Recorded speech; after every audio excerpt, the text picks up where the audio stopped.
Play my recording, broadcast. And we've got somebody in the room. People are coming in. What's up, guys? It's Friday, and we are capping off another week of webinars. We're going to talk about digital door knocking, marketing, getting your brand out there.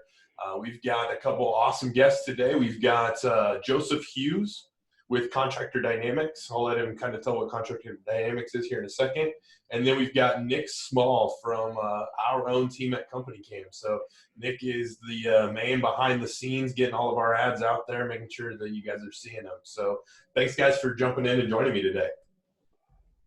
For sure. It's exciting to be with you, Gogan, rather than just watching it from behind the scenes. Absolutely. I think we've got some great content ready to roll today. Obviously, Nick is a marketing expert, but he's not going to be your source that you're going to go to get questions answered. Joseph, tell them a little bit about Contractor Dynamics and how you can be that source for them. Yeah, sure. Awesome to be here, guys. Really appreciate it. Rounding out another busy week. Contractor Dynamics is the only marketing training company that's 100% dedicated to the roofing industry. I know that you guys probably have other types of contractors here that'll be listening in. We focus on training roofing companies on how to do some of the things that Nick's going to share today, building your brand, getting your content out there, connecting with people in your market by digital door knocking, like getting your content out on this device where we're all spending hours every day of our time, and being able to recruit people to join your team, be able to generate projects, whether it's residential, commercial, multifam, anything in between. So yeah, that's what we do. We work with clients in about 35 states right now, of all different sizes, from $1 million a year to over $100 million a year. So you know, pretty much everyone's looking to do the same thing. Like, there's roofing companies are sales-focused organizations, which is awesome. But now, and especially right now, what we're seeing is more roofing companies need to put in that marketing piece to have some sort of marketing system to be able to generate interest and opportunities from other channels other than physical door knocking. So that's what we help you do. So happy to answer any questions, provide any insight, and show you examples to make this stuff tangible so you can actually implement some of these things right away. Absolutely. Well, I definitely appreciate you jumping on with us, Joe.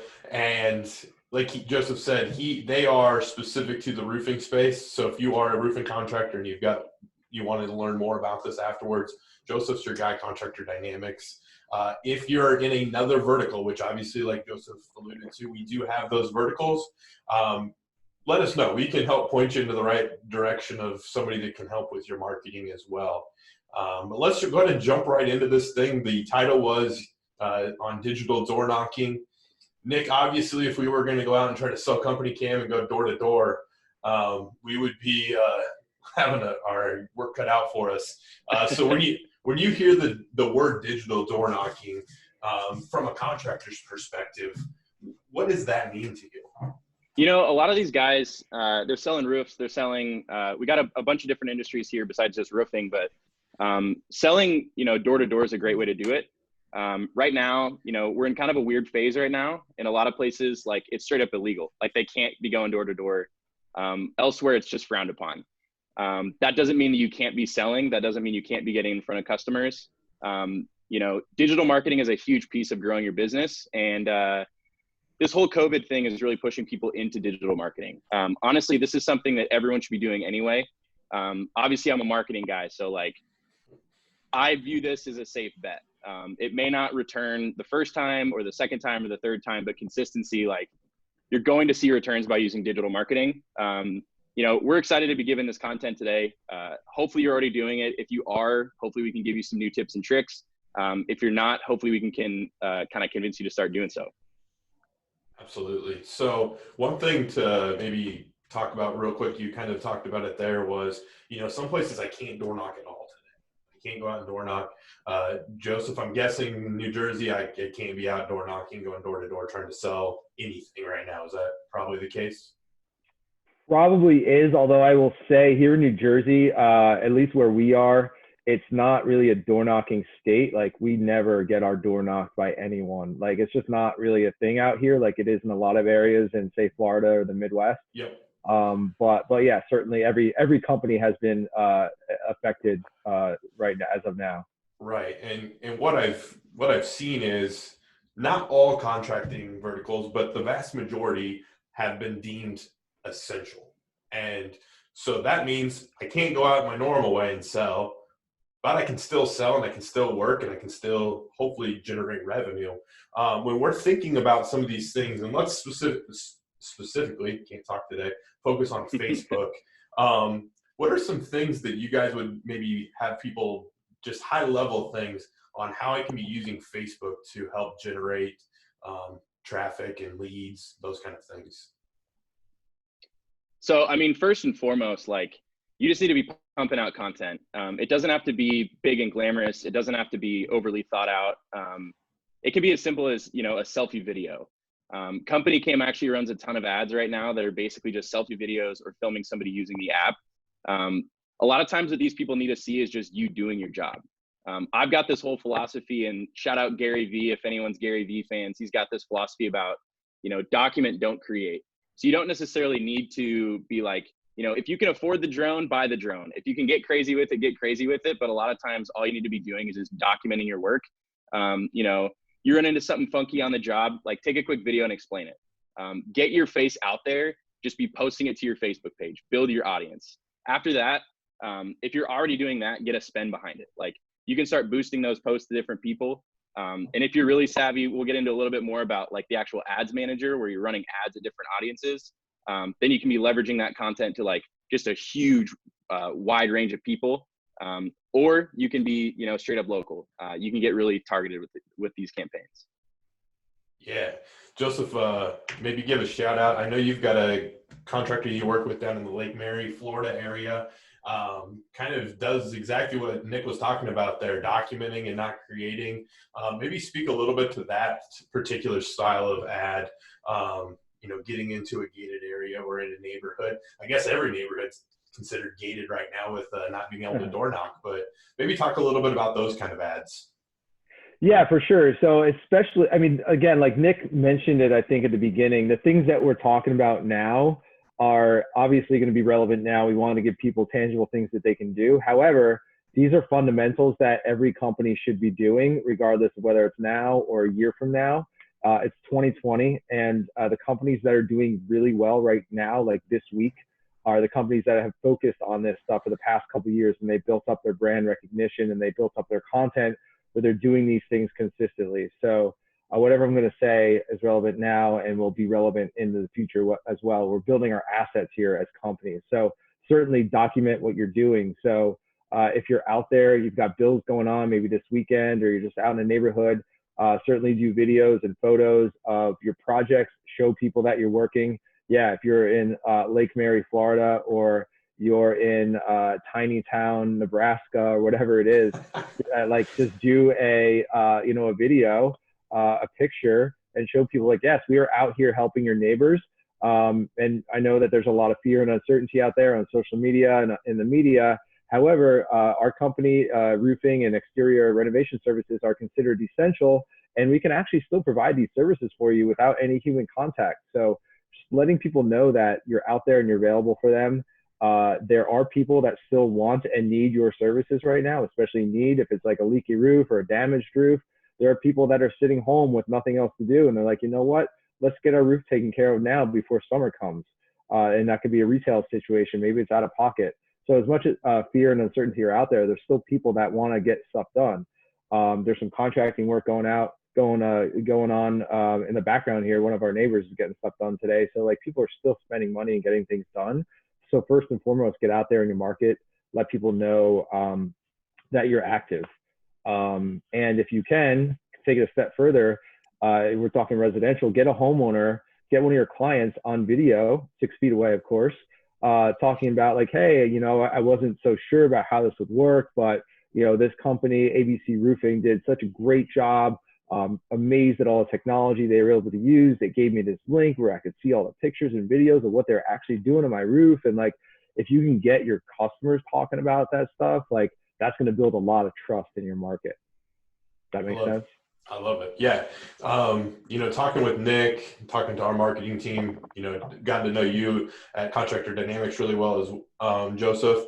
Authenticity is often a thing that I hear thrown around a lot. I love the idea of taking that 6 foot away, testimonial video.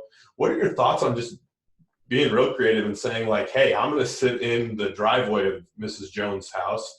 We're going to Zoom or whatever, and we'll capture it. Mrs. Jones can sit in her house, and maybe I'm zooming on my phone and I can get out and show like, hey, look at this. We're at Mrs. Jones's house right now. We're practicing as great of social distancing as possible. What are your thoughts on stuff like that? I know it sounds a little gimmicky, but I mean, that's probably what the homeowners want to see is actually you practicing the things you're saying you're going to do. Yeah, I don't think it's gimmicky at all. Nick said, document, don't create. I'm a big fan of that as well, and Gary's as well, totally, because every roofing company is going out there right now with the same Instagram graphic, like, hey, we can do your inspection virtually and digital this and virtual that. But you need to show. Showing is so much more important and valuable than telling. So yeah, if you can show people like, hey, here's what a company cam, photo library looks like. Here's what a hover map looks like. Here's what this looks like, and show them actually doing it. And hey, have some fun doing it. People need some positive vibes these days, right? So if you can show them that you're actually having fun and you're out there with the drone, and they're like, oh, that's really cool, for sure, absolutely. Yeah, I mean, just to kind of add to that, and for the authenticity conversation, I mean, one of the big things about door knocking is like, if you can shake someone's hand and be in front of them, like that's a great way to build trust. Not being able to do that means like you got to get creative on how you build trust. So if you can get your face out there, get people comfortable seeing your brand, your face, your sales guys' faces, you can kind of synthesize that same experience that they're getting when they get to sit across the table from them or, on the porch or whatever. It can be uncomfortable sometimes, like I'm kind of a behind the scenes guy and I'm doing this webinar. One of my biggest pieces of advice there is like, if you get uncomfortable doing this, like you just got to get over it at some point, get someone on camera who does feel comfortable with it. Be consistent, like you'll get used to it. It's going to help your brand in the long run. So just like, I don't know, whatever I can do to just like get you over the hump to try to start pumping out content, like absolutely start doing it. Yeah, I think those are great points, and I think you just have to do it, and it's one of those things where the more you do it, the better it's going to be. We had Sam Taggart on yesterday, who is the door-to-door expert. I mean, he's built his entire brand around knocking doors and selling, and now you can't really do that in a lot of places. And he still was talking about the principles of selling are identical, whether I'm doing it digitally or I'm doing it in person. I'm still working to build a relationship. I'm working to build trust. I want to help them take down their barriers, all those things. So you have to get creative in how you're going to do that. So I've got to get you to take your barriers down now through a virtual or a digital ad, as opposed to at the door saying, oh, hey, nice to meet you. But I think your point's dead on, Nick, that, shaking the hand, how do I shake their hand digitally?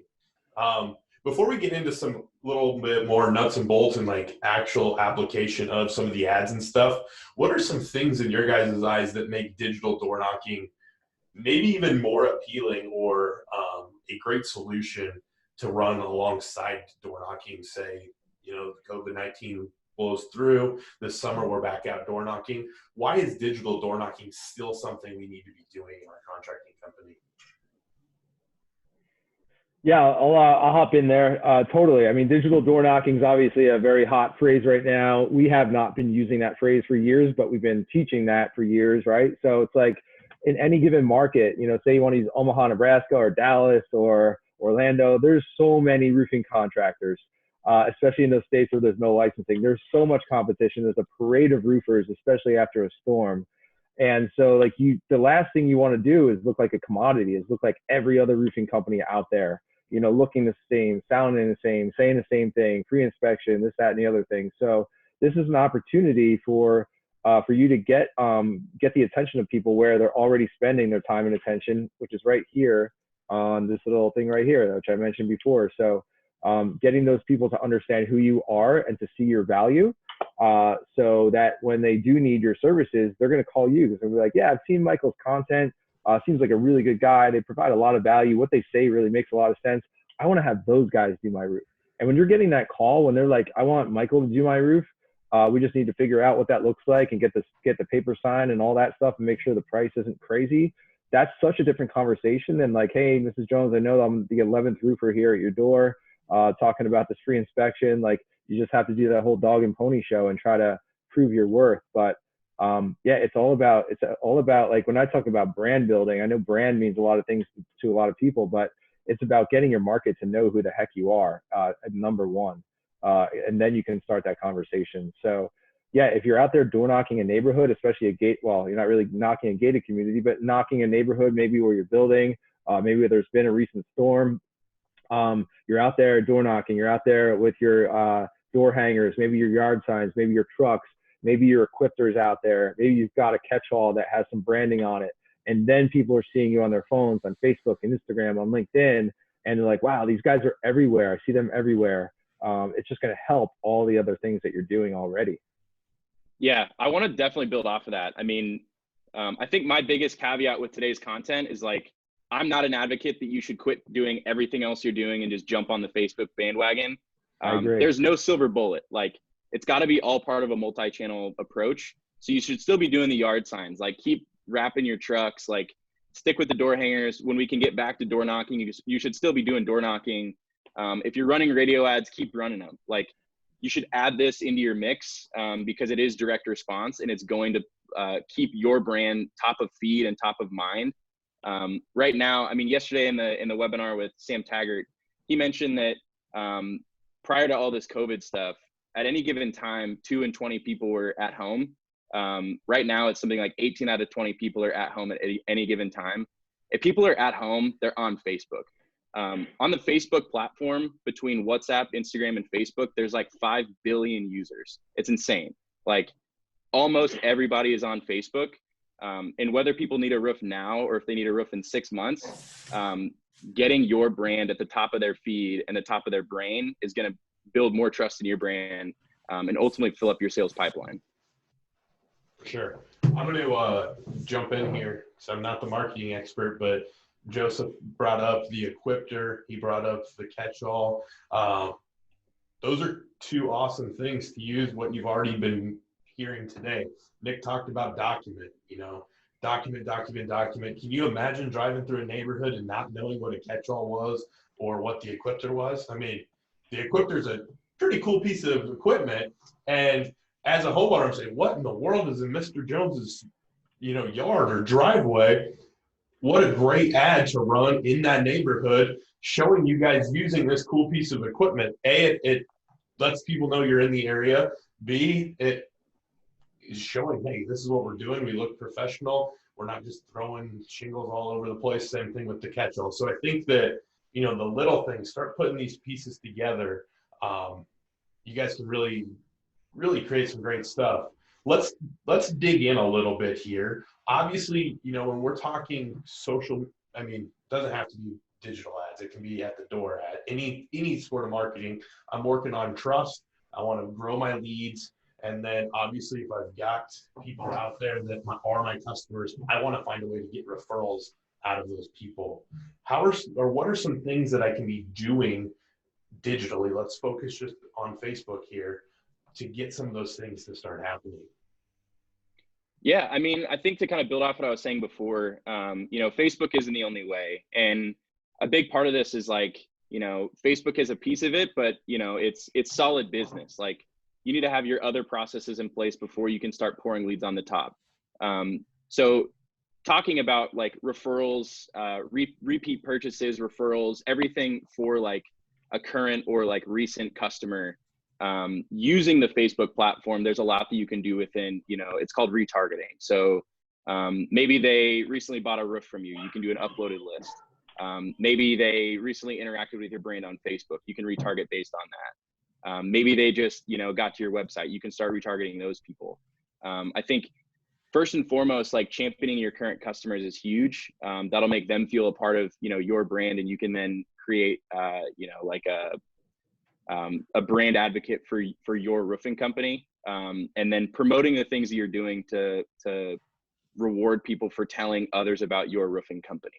One thing that we know about referrals, and this is true for Company Cam too, they close at a way higher rate. If Mrs. Jones tells me about, White Castle Roofing, shout out White Castle Roofing, I'm way more likely to get a bid from White Castle, and I'm probably even more likely to take a higher bid than a random contractor that I don't otherwise trust. Love it. Joe, anything you want to add on that end of things? Mute. Sorry, great point. Great points there, Nick. Absolutely. One of the things on the Equipter end of things you're talking about, Michael, this came from a roofer. I honestly forget who it was, or else I'd give credit. But if you have an Equipter and you have like the banner that goes on the side, or you get a banner made, if you have a catch-all, it comes with some of that marketing, the marketing banners, I think, in that package that they sell. Try, and if there's been a storm situation, or if there's a neighborhood that you're working, do whatever you can to get that corner house that's like the most prominent one as soon as you enter into that neighborhood, and put your Equipter there, put your catch-all there, even do an upgrade, like a shingle upgrade for that homeowner, even if it's like costing you money out of pocket, because you want to make that one project look amazing. And that's kind of like your model house, if you will, for the neighborhood, and everyone can see that. So that's something tangible on there for sure. Yeah, were you asking specifically on like referrals and things like that, Michael, or just kind of other specifics, or? Yeah, just anything, I mean, obviously our goals with our digital ads are filling the pipeline with leads, getting referrals, just any high level things that you say, doing this on Facebook is going to help me. And then I want to dive into, you've talked retargeting, you've talked about some of these things. How do I actually do that in Facebook? Yeah, sure. So I think, one of the things that we're training on video, we're all talking about, hey, how we have to get that out there on video. If you take a look at Company Cam's ads, I see them in my feed all the time. So great job on that with the customers' videos and everything like that. Video is going to get like 8 times more engagement than like a standard picture. Not saying don't use images. We still have images running as ads right now because you're going to test different things. But one of the things that, especially now when you might have a little bit more downtime to dig into like some of the tools that you already have available. Company Cam, if you don't, then hey, I know a couple guys that you can talk to about that. If you have like a hail mapping tool, like a hail trace or something like that, you've got a CRM, dig into those tools. There's so much content available to you. I know, Michael, you'll probably touch on like the before and after pictures can be huge. Like if you have a Company Cam account, you have all those. Not only do you have before and after, but you've got a whole, you can tell a whole story of a project, of a roof replacement with the pictures that you have. So you can do like in Instagram, for example, you can do the slideshow, the kind of carousel posts. You can do carousel ads in Facebook where it's like you show one image and then the user will go to the next one, up to like 10 images. So you can actually tell the story of a whole job, like the inspection, maybe the drone flyover, you're doing the tear off, then you have the decking, then you're showing the underlayment, and then you're showing the ice and water and all those details, and then the shingles, and then of course the finished project. So you have all these tools and all this content available. I think it's like taking it to the next level beyond just the selfie video, which is a great start, but taking it to the next level and just being a little bit more creative with it. And then like as far as targeting, yeah, I mean, Hail Trace is an excellent tool, which I know most companies aren't using to the full capabilities. There's so much data mining that you can do in there, and just pulling out those homes, those areas that have been hit by storms. And then also like to kind of back up on marketing, like when you're not doing any marketing, you're kind of subject, you're kind of you just take what you can get sometimes, right? You might take that small 20 square job. You might take that job an hour away just because you want to keep your team busy because you don't know when the next deals are coming in. But when you're doing marketing, you can be a little bit more proactive. So you can pick and choose the neighborhoods that you want to work in, those towns, those areas that you want to work. So like you can go on Zillow. Zillow is a free tool that we all have. and you can look at the home values of different neighborhoods. If you don't happen to know, if it's not your like immediate area, you can look at the home values of neighborhoods. Do you want to work the neighborhood that has a bunch of $150,000 homes, or you want to work the neighborhood with $500,000 homes? Pretty much the same amount of work, but you're going after, you're being proactive and strategic about who you're targeting. So I would encourage everyone to, take some time and really dig into these tools and figure out how we can use the data and the content that we already have, and use that as your assets for going out there and put your content out there to your market. For sure. Let's dive into, because I think we can actually hit a couple of these things. Let's dive into hail trace. So Pittsburgh, for instance, they just got hit with a hailstorm here probably about a week ago now. The Ohio Valley just kind of got hit with this hailstorm. Okay, so I'm using hail trace. Hail trace tells me where the impacts were. So shows me my swaths. I can see what areas were impacted. How do I now take that data? They'll tell me all the addresses, all that good stuff, and make sure that I'm targeting the right people in Facebook. I don't know if Facebook's cooperating with you guys, if you want to share your screen and show any of these click-throughs. But basically, how do I get the stuff from hail trace? That's great that I know where it was, to make sure that I'm marketing to the right people, because that boost post is jumping out at me, and I'm thinking, let's just click that boost post and hope it hits the right people. I know that's not the right answer, but maybe give them a little more clarity on that. Yeah, I mean, Joseph, you had mentioned that you might want to do like a demo or something. I'd be more than happy to as well. I can kind of give some background while you're sort of setting things up. I'm not totally sure if there's like a direct integration between hail trace and Facebook, but at least for Company Cam, how we're using it is, you can use hail trace to figure out where the most recent storm was. So like Gogan mentioned, there was one in Ohio, like Akron got hit pretty hard. I think it was on the 28th. You can nail down a couple different zip codes and actually start building geofences around where a storm recently was. I mean, you can use any of these tools for the geo-targeting, you could target, a 1 mile radius around the most recent job you just did. So you're in effect knocking the neighborhood. You're figuring out, these homes are $500,000 to $1 million. So I want to target these homes. They just got hit with a storm. It's pretty slick. And a lot of people, they're just not making use of it. And it's right there. Yeah, exactly. Nick, if you can keep talking for a minute, I'm going to pull, I can pull this up in Facebook. It's just a little bit slow for a second here, but perfect time to answer a question here. We've got an anonymous attendee. For those of us located in the Southwest, where we deal with tile re-roofs, before and after photos do not work, as most of the time the roofs are going to look exactly the same. What would you suggest us to use instead for Facebook content? I can take that one and then see if you guys have anything to add. My big thing is at some point in time in that re-roof, there's going to be a noticeable change. So when you're going from the old tile to the new tile, there's going to be a point in time where you can capture a picture showing this is where we're at right now, and this is what it ended at.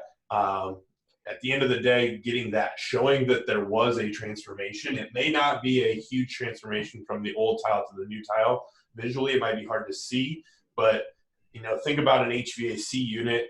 Yeah, the HVAC unit itself may look the same, but if I take my picture for the before with the unit pulled out and nothing there, and then I put my after photo in with the new unit in there, everything's nice and clean. Those little things. Not to mention, I think something that I would add to that specific example is I think the fact that the before and after does look so similar is a perfect opportunity for a video.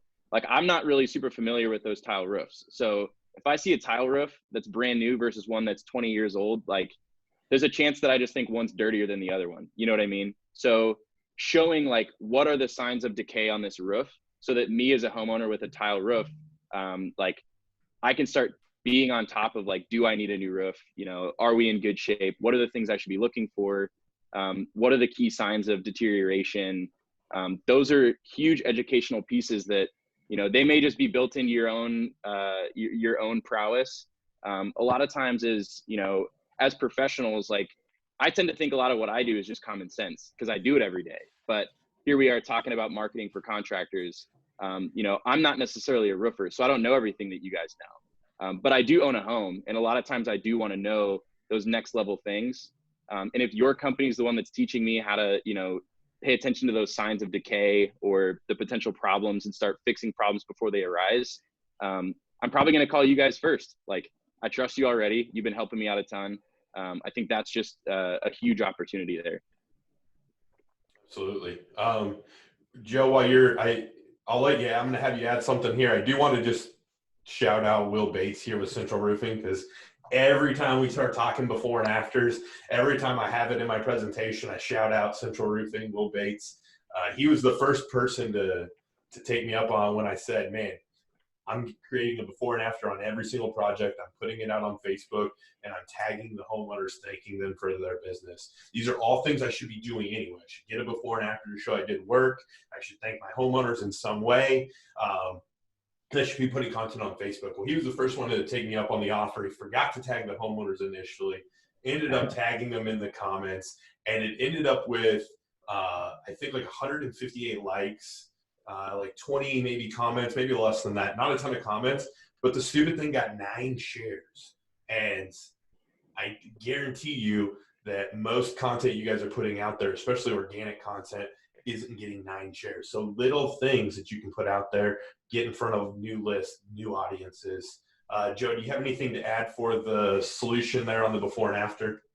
Yeah, on the Southwest, Guy, thanks for answering the question. Let me tell a story. So my business partner, Tim Conley, who you know, Michael, lives in Phoenix, out in the desert there. And he and his wife are they've been in their home for like 15 years, and their daughter just moved out. She's 20, so they're kind of like empty nesters, you know, looking for things to do, and they know they need to make some updates to their house. So Tim is a guy who doesn't necessarily need to replace his roof. It wasn't damaged or anything. It's not leaking, but they just want to make some updates and some upgrades. And so he's looking at a couple different products. He was at Win the Storm with us out there in Phoenix, and he likes the Tilcor stone coated steel, you know, and a couple other products. He has no idea, and we were talking about this last week. He has no idea what it's going to cost. Like, he doesn't even know a range.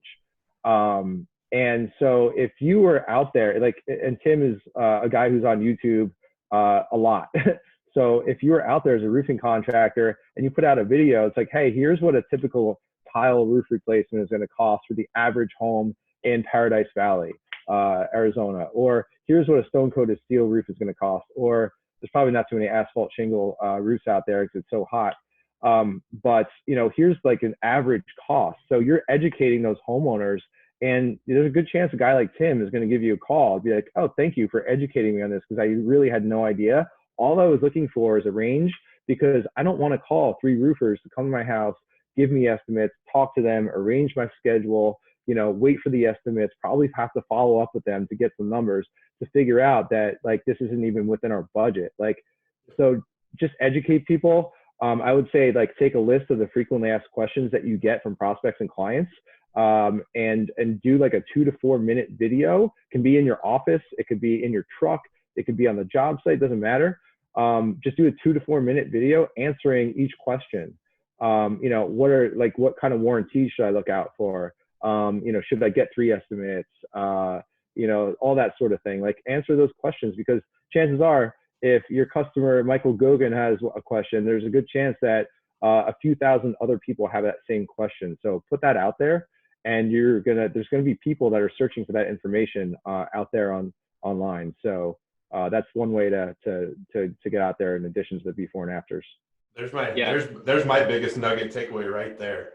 Answer the questions that you're always getting with some sort of thing like that. I mean, I'm guessing most roofing companies are hearing crazy questions all the time, and they think, like Nick said, that because they know it so well that they're dumb questions. But if you're getting the question over and over again, educate. And that's great marketing material, so that you're not out, you know, saying, hey, you just got hit with a storm yesterday, let us do your roof. You are out there telling them how to make sure that their roof was ready for winter, making sure the gutters were taken care of. These are the things. You're now top of mind. I know that top of mind is something you guys talk about a lot, Joseph. You know, now you're top of mind. Most homeowners probably don't have a clue how often to clean their gutters out. this leaves start piling up over and I can see them from the ground, and it's probably time to get them cleaned out. Little things out there answering those questions. So I think that's a great point there. Anything you would like to add, or how are we looking on Ads Manager there? Yeah, I can jump in and share my screen if that's cool with y'all. Go for it. I might add in one thing just as you boot that up. So something I forgot to mention earlier, just like in the importance of doing Facebook ads and just kind of like setting up some of the groundwork here, I accidentally left it out. Facebook, unfortunately or fortunately, is a pay-to-play platform. Let's say that you're crushing it on Facebook organic and you've got like 10,000 likes on Facebook. With the way that the Facebook algorithm works, and the reason why it's so important to get a spend behind it, is if some of those likes don't interact with your brand frequently, even if you're posting consistently, you don't have access to all 10,000 of those feeds. You do have to spend into Facebook even to get the attention of your own Facebook likes. So it is important to get a spend behind all of your, like whether it's organic content just for your followers, or if it's ads you want to get in front of new audiences. And like, just like testing and trying to get out there is just super important. So I wanted to make sure to mention that, because a lot of people think like, Facebook tells me I've got 1,000 followers, or it tells me I've got 6,000 likes or whatever. In effect, it doesn't mean that you have 6,000 people that see everything that you're posting. It just means that you have the opportunity to then reach them and get to the top of their feeds. Nick, how have you and I not spoken before? Because I talk about that same thing all the time, man. I love it. I'm also curious, as this gets booted up, for some of the people in attendance. Selfishly, I'm curious, like how often you guys see Company Cam in your Facebook feed. So drop in the chat if you see Company Cam in your Facebook feeds. Nice. Feel free to give me feedback too. I'm sharing my screen now. I don't know if y'all can see. Got it. Got it? Yep. Yeah, so I know we're going to jump into Facebook, but I was just talking about that example where you can shoot these videos. Here's an example of Roof Crafters. Is that what you're seeing on your screen? Yep. All right, just want to make sure I'm sharing the right screen here. This is Roof Crafters down in the Southeast, and they did a great job. I guess they stopped like 8 months ago. It looks like maybe their marketing person left. But this is an example of like what every single company out there, roofing, any other type of contracting company, can do. Make a list of the frequently asked questions that you get, and you can see these guys have like 2 to 4 minute videos of each one. And I think what's cool about these guys is that they're using different people in the videos. So it's like you're getting different perspectives and things like that, female and male, old and young. And I mean, this is great. This is what people are searching for.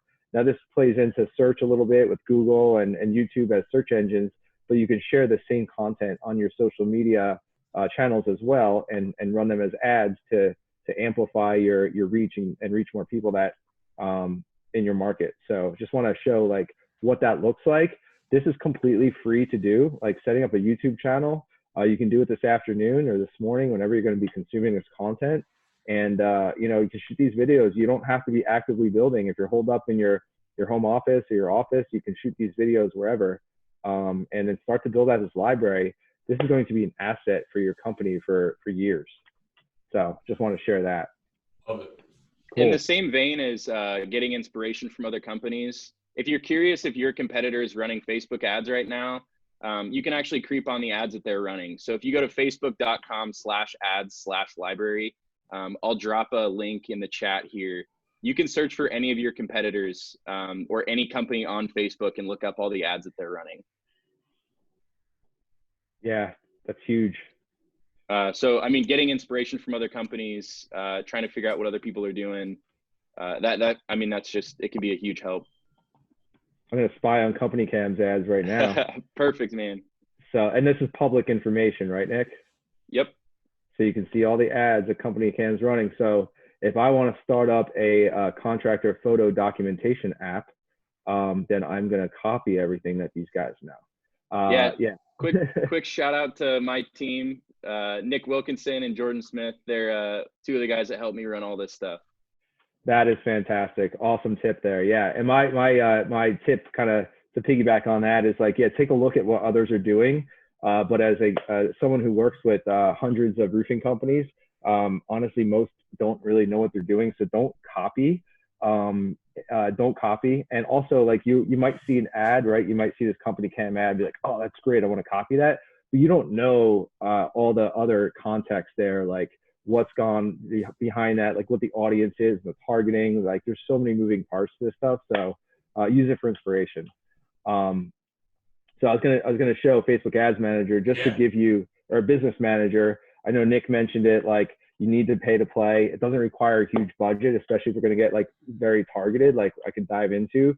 But this is what it looks like. So if you don't have this set up, go to business.facebook.com and create an account. You're gonna have to create a Business Manager and then your ad account. Pretty simple to do. You could do it in a half an hour. Just link your page. One of the keys here is to make sure that you have access. Like if you own your company, make sure that your company has access to everything. So a lot of times, you're working with other outside marketing agencies and marketing guys and things like that, and they've set things up on their end, and you might not have all the access that you need. So that's going to be very important to make sure that you have. So when we're talking about running ads, like this is where you want to be running your ads and everything. You want to have some fun and create something. Yeah, I want to. Yeah, I'm curious. I know I can do it as a contractor, but I'd love to see the click through on creating an ad. Maybe where do I go to upload my list? How do I target neighborhoods? The things that I know I can do. I hear it, you guys. But how do I practically put that into work here? Cool. Yeah. So what we're in Ads Manager here. We're creating an ad. As actually guiding one of our clients on helping her out this morning. So I just left this screen open. I'm not going to use the address that they're targeting, but so we have not to get too technical here. You have the three different sections of your ad. You have over here the campaign level, where you're going to choose your objective, like brand awareness or lead gen. We're in the ad set level here, is where you have a lot of fun, like doing the targeting and getting super narrow and everything like that. And then the ad level, where you're actually like uploading your video and your photo and writing your clever ad copy and all that. So what I want to show here is how narrow you can get. I know Nick mentioned it. You can target as tight of a 1 mile radius there. So let's go ahead and do that. Mike, what is if you're at Company Cam HQ, what is the address there? It is 808 P Street. PEA? Nope, just the letter P, sorry. Oh. Okay. Lincoln, Nebraska. There it is right there. Okay. So say Company Cam office got hit with a major storm last night. Now we're looking at a couple things here. We can type in that address. So if this is a build that you have going on in a gated community, or it's a honey hole of a store market that you're working, you can type in the address. This is not going to be public. This is only for you internally here to target. And then what we're going to see up here, it's giving us a 10-mile radius of Company Cam's address. And what we're going to see up here is a potential reach of 200,000 people, 200,000 users on Facebook in that radius.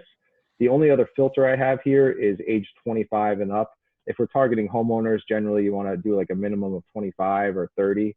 Not many homeowners below that level. But what's really cool is we can play with this a little bit. And so we can go down to a 1 mile radius. So, say that storm came through and you pick out your hail trace map and you look at the swath of that thing, and it's going, just northwest of Lincoln, I think where you are now, or something like that. You can actually match that up to the hail trace or whatever hail map software you're using. And now you have a really tight area. You have 29,000 people. Even if you wanted to increase that a little bit, you can go up to say 2 mile radius. You're going to get a nice audience of 69,000 people, which is pretty solid. So now you're targeting. Now is this called like a specific area, Michael, like Northwest Lincoln, or? Yeah, we're in the Haymarket is where our office is. One thing I wouldn't mind adding to this as well, just to make sure that you're hitting homeowners. In that location, there's another drop down. It says people living in or recently in this location. One thing you're going to want to make sure to tap is just the people who live in that location. Right. So there you go. Because you can do people traveling in, people recently in, or people living in. So making sure that it's people who live there and they're not just traveling in. Yes, thank you for that. Excellent point there. So people living there, because obviously you want to target property owners, like you said. So So we're at 47,000 people. So that's a pretty good target. So you can add in some different things here. A lot of people ask, like, what should I add in? And Nick, I'm curious to hear what your perspective is on this. I know you guys are targeting B2B. Sure. When our roofing contractor clients are targeting homeowners, it doesn't really matter like what their interests are, or, you know, if they like Fox News, or if they like CNN, or if they like University of Nebraska, or they like Ohio State. It doesn't matter, or what profession they are. So usually we leave this, we call it leaving it open. We don't put anything in there. If you want, one of the things you can do is you can do household income. So if you do want to target those people that have a little bit more money, bigger houses, bigger roofs, you get where I'm going with that. You can target the top like 10% of household incomes in that area, the top 50% of household incomes. So you can try to target those people, you know, that might have a little bit more money and bigger homes. That's pretty much the only thing we would add. I might add a couple things to that, actually. So up until about 2018, you could actually add homeowner as one of the demographic qualifiers. Obviously, there was a big scandal with Cambridge Analytica. In 2018, they removed a bunch of ways that you can target people. So basically, you just got to figure out the right cocktail of interests and demographics to make sure that those people are homeowners. One of the things that I would do if I was running a roofing company's ads is I would actually start thinking like a homeowner. I mean, I am a homeowner, so like I'm thinking through like what appliances I need, any like DIY, home and garden. So if you're renting, you're probably not super interested in DIY or home and garden, home appliances. If you're renting, you don't need to buy an appliance. So even if you're a roofing company, you're not selling appliances. If someone's interested in household appliances, they're probably a homeowner.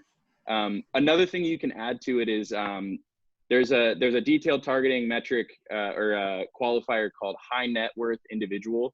That's just another way to start targeting people who have, there we go. Like they've probably got a bigger home. They've got a higher bid. Like you can start, you know, household income, high net worth individual. You're starting to qualify down, you know, not just the $150,000 house, but the one that's, you know, $500,000 to $1 million, the bigger jobs you're going to get paid more for. For sure. Yeah. I guess that's how you guys target me on Facebook, high net worth individual, right? You've seen a lot of our ads, aren't you? Question for you guys, and this is just from the guy that's not a marketing expert. So this looks pretty easy, straightforward. However, there's a little bit of time to it. Can I save any of this stuff or create it to where I can use this same targeting again? Yeah, good question. So, yeah, I mean, and great point, Nick, on those things, especially if you're in a big market like DFW or Denver, like you got to get a little bit more creative with this stuff. So yeah, you can have your company cam there. If you maybe have some targeting in here, whatever you want, and then you can save this audience. So this is one of our clients that we were doing this for. So we can do company cam, office. I would do like +2 miles, something like that. So you want to run a similar ad, you know, down the road, you have this saved audience that you can use. So was that your question, Mike? Yep. Cool. Yeah. And I would give like one last tip of advice here. Typically when company cam runs ads, like one of our mantras is test, optimize, scale. So on the front end, you want to run things basically as broad as possible. This is just basically your validation testing. So you're trying to see like 25 to 65. That's a pretty wide range here. So eventually you're going to want to start trying to whittle down what that right age range is in that area. So that's where we go from test to optimize. Now we can start whittling it down. Facebook will allow you to look into the performance of your ads based on placement and age and gender and all this different stuff. Then you can start making more intuitive choices on who you're targeting and how you're targeting them based on past performance. Yeah, excellent point. Yeah. All right, what's up? Go ahead and finish. I got another dumb question though. All right, ask No your dumb question. Ask it. Okay, so I see my potential reach of 47,000. Yeah. And then I see Facebook telling me this ad may get 0 leads. My thought is I I can't even come close to replacing 47,000 roofs in a year. So that number is pretty good size. I'm probably not knocking that many doors next week. What's a good number there? And is this ad may get 0 leads? Is that a scare tactic for me to spend more money through Facebook? No, and Nick, I'm curious to hear this because we've been seeing more and more of this. And actually, the reason that this client, Young Construction in Iowa, asked us to take a look at this is because she was running her own ads, and that's what we do. We train our clients on running their own ads. And she was like, "Hey, I'm getting this error. Like, is this everything right?" And I was like, "Let me dive in." We're seeing this more and more. This is a lead generation ad. I don't see any reason why you should expect 0 leads from this. And we're going to run it anyway. Actually, the actual area that they're targeting in Iowa is like very small. It's under 20,000. So yeah, a lot of it's actually, it's in the setup of the account. So it's based off of what the conversion metric is. So for the lead generation, like how are you telling Facebook that a lead was created? So for Company Cam, we've got various event triggers and pixels installed to make sure like if someone hits this thank you page, for example, it means that they did X, Y, and Z for this campaign, so we can actually start tracking the effectiveness. So even though Facebook might say 0 leads, they might be looking at their own database and seeing like, you know, we got 45 people to fill out a free estimate request on our website based off of this, but Facebook is telling us 0. Facebook is a good place to aggregate some of your data, but you should definitely be looking at the gross data on the other side of this. If you're spending, you know, let's say from $50 a day to $500 a day, or, you know, let's say you're up in the double digits a month or something, you're gonna like, if Facebook tells you you're getting 0 results, that might not be true. Or if Facebook says that you're getting an insane number of results, you actually might be getting less than you think because there's just a conversion metric that's goofed up somewhere in the back end. Thanks for your insight on that. Yeah, I've always told people like I focus on the potential reach up here. Don't focus too much on this at all. So I guess that kind of lines up with what you're talking about there. So yeah, and it's important to keep in mind like when you're running these ads, like you're spending money on the ads, but you got to make sure that the experience after the ad is set up in a way that they can convert in whatever conversion means to you. If you just want people to learn about your company or, you know, be aware of you, that's one thing. If you want people to fill out a form on your website, make sure that you're linking that ad to the website and it's set up in a way that incites action on the page. So much of it goes beyond just the Facebook platform, which is why it's important to work with people like Joseph Hughes here, because they can help you perfect that process and make sure that the whole marketing experience and the customer experience and that lead gen flow, filling up your sales pipeline, is seamless for your customer. yeah, great point. Great point. This is just a part of it. There is no magic here. Facebook is not an ATM where you punch a code in and it spits money out, right? There's no magic here. This is a part of it. This is driving traffic to your content. So like your content's got to be good. Your messaging's got to be dialed in. If you're using a landing page, that's got to be congruent with whatever message you're talking about in your advertisement. So like there's definitely moving parts in this. I know we're kind of butting up on the hour here. I know Nick mentioned something that about budgeting, and I know this is a popular question that people get. Again, answering questions that your prospects and customers have, right? For something like this, like 47,000 people, I'd probably recommend, like for a local roofing company, like 20 or 30 bucks a day. The higher your budget is, the faster you're going to get that data back to see what's working and what's not. But if you run like 20, 30 bucks a day to an audience like this, run it for a week, you're going to get some pretty good data on what's working, what's not. You'll be able to kind of assess. And I forget what the 3-step thing that you mentioned, Nick, but you know, test and iterate and whatever it was. But test, optimize, scale. Yeah, that test, optimize, sale. I mean, marketing is testing. As much as badass as Nick is, and as good as I like to think I am, like a lot of this stuff is testing. Every market's different. Every situation is different. So it's about getting that data in and then understanding if it worked, knowing whether it worked or whether it didn't. So you got to be tracking and then understanding why it worked or why it didn't work. So then you can make those adjustments, right? So so that's just a one small piece of this, but I think this is really empowering for a lot of contractors when you can really get this dialed in. And then in your messaging, Mike said this is the Haymarket area. In your video and in your ad copy, you can say, hey, Haymarket area. I don't want to say, hey, Haymarket, but Haymarket area, we got hit by a recent storm, or whatever it is. The more specific you can be when you are in your messaging and your video content, the more it's going to get people to stop scrolling and to pay attention and take action there. Yeah, one thing that I would love to see, and I'm pretty sure you can do it. I don't know if it's done through Ads Manager. Say I have that list of my past customers. Maybe I go to Company Cam and I download the CSV of all the addresses and customers' names that I've worked with in the past. How do I get one of those lists into Facebook so I can target them as an audience? Yeah, that's called I'm going to pull it up over here on my other screen, and then I'll drag it over because I'm going to share ours, and I don't want to share our clients' data here. So basically that's a great way to start right now. Like if you have a database of past prospects, clients, my database, I know a lot of us have things all over the place, like on our phone, maybe our QuickBooks, our CRM, our Company Cam, like there's info and customer info all over the place. So if you can get that together in like an Excel spreadsheet or a Google Sheet, get some help putting that together because it can be a very tedious process.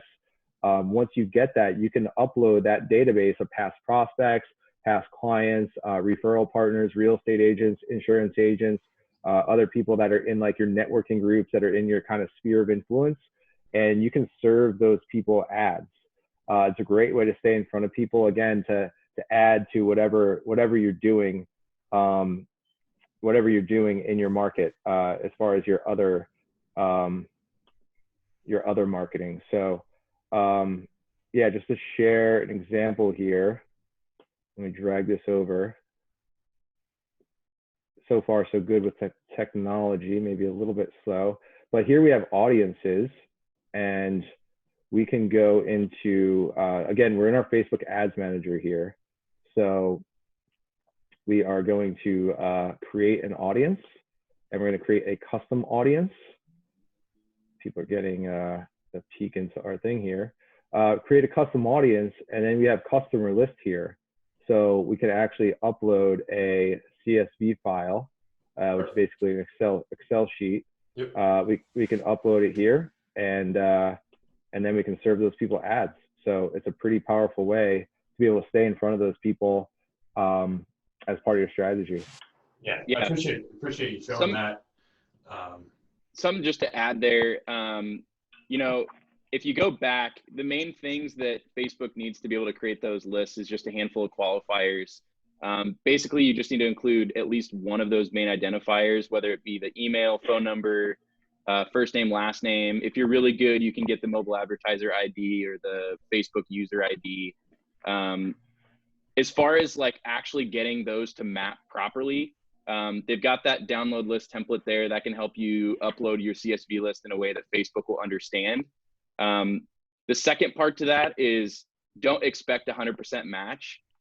If you upload a list of 5,000 people, typically for us, and maybe it's just because, we need to do some better cleaning up of those lists and such, but we usually, we're pretty excited when we can hit like a 50 to 75% match, just because Facebook's data is so vast that if you only have a first name, last name, and an email, they may have registered with a different email 10 years ago. There may be other people that have a similar email and Facebook misread it. So just big caveat there, try to format that in a way that Facebook understands, but don't get discouraged if it doesn't map every single contact. Yeah, and plus not everyone's on Facebook. So I agree with that. I think if you, I always say a 60% kind of match rate success rate is typical. I'm not sure. I haven't looked that up in a while, but that kind of aligns with what you're saying, 50 to 75% for sure.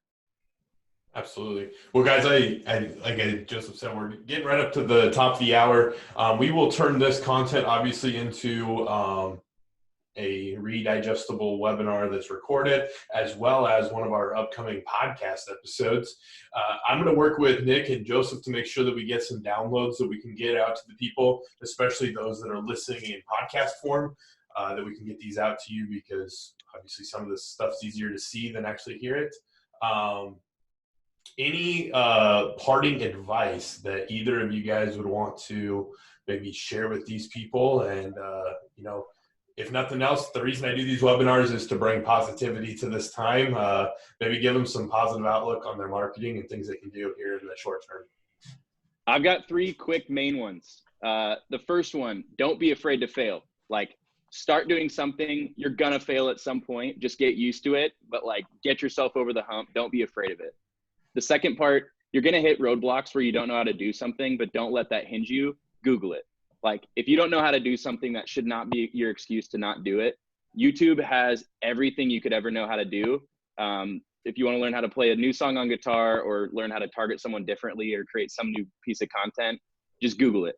And then the third piece, ignore the haters. Like, once you get that ad out there, the internet is full of trolls and they're going to say mean things. You should just expect it and ignore it. Maybe it's a good opportunity for your brand and your company to start talking about, like, from a PR and a brand perspective, how do we deal with trolls? You're in the business of building your brand. You're not in the business of wrestling matches in the comment section. So again, 3 pieces of advice. Don't be afraid to fail. Just get out there and do it. If you don't know how to do it, Google it and ignore the haters. I love that. That's awesome. Yeah, similar. I'll give one piece of kind of strategic and then one tactical thing. Strategic, I know we threw a lot out there today. Don't get overwhelmed at all. Just get out there and try it, and you'll get better every time, for sure. And just realize that most roofing companies, most contracting companies are not doing this stuff. So you don't have to be amazing at it. You just have to be decent at it and be consistent. Consistency is key. So that's my strategic point there. And I just pasted not a link, but a recommendation in here for a very simple gadget. And I'm just going to show you how it works here. It's called a Benro 3-in-1 selfie stick. It also becomes a little tripod. This guy is 22 bucks on Amazon. So if you're out there social distancing, you're not with your crew, you can still get some good video on the job site, be able to shoot a nice selfie video like that. It's going to capture the house or the property in the background. That's a great little tool to have to give out to your sales team. So go check that out. It's going to help you get some better footage. I love it. Again, guys, thanks so much for joining me. We'll get some stuff that, some downloads and things that we can get out to the people that are watching or listening to this. If I were to start, let's just leave them with one parting thing. If I'm going to start somewhere, like you said, there was a lot of great information here. What do I start? Like, what's my first step? Is it going and getting my business ads manager if I don't have that?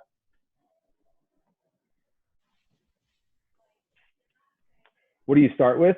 Yep. Hey, everyone can do this today. I have a new text list because I'm a fan of Gary Vee and he does it. So I'm like, yeah, why don't I start a text list? And I sent one out this morning to our group. Do this thing today.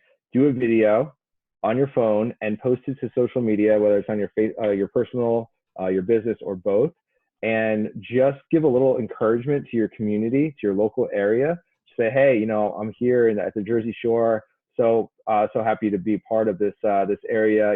We're fighting strong here. We're staying healthy. We're all in this together. And just share that, right? People need, like you said, that positivity and those good vibes. And that's great because you're going to give those people positivity, but you're also going to, build your brand a little bit. So try that today. See how it works. Awesome. Guys, appreciate it. Great content. Absolutely great content. Appreciate you joining us. Those of you joining us, look for some great webinars coming next week. We're going to talk finances. We're going to talk money. It's going to be a good one. We've got Breakthrough Academy Wednesday, and then we've got Tolan from our finance team, head of finance at company team, is going to join us on Thursday. So look forward to those, and have a great weekend, everyone. Stay safe. Thanks, Michael.